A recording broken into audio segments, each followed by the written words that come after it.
Chipotle announced it's looking to hire 15,000 new workers across the U.S. from March through May, the restaurant chain's busiest time of year. Chipotle said staffing is still above pre-pandemic levels with a total headcount of over 100,000 workers.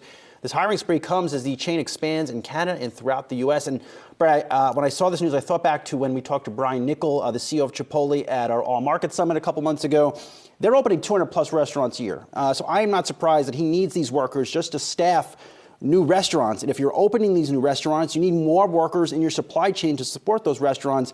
Chipotle remains one of the more aggressive chains in opening up new locations throughout this country. And they've been brilliant about the technology strategy there. And I think that this speaks to where they're looking to not just hire to bolster the ability to open more locations should they choose different geographies to move into, but also how they enhance the customer experience within that too.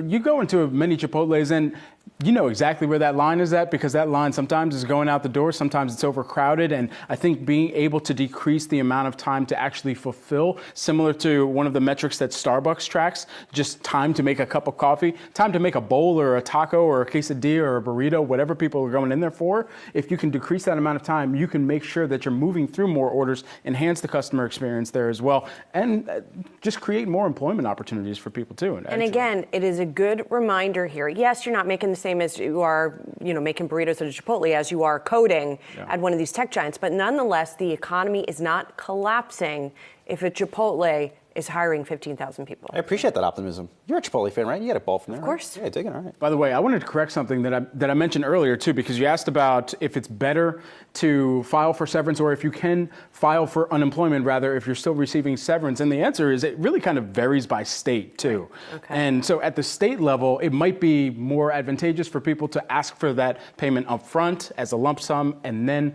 file for unemployment. There's various amount of ways to go about that, but just wanted to provide that clarity as well.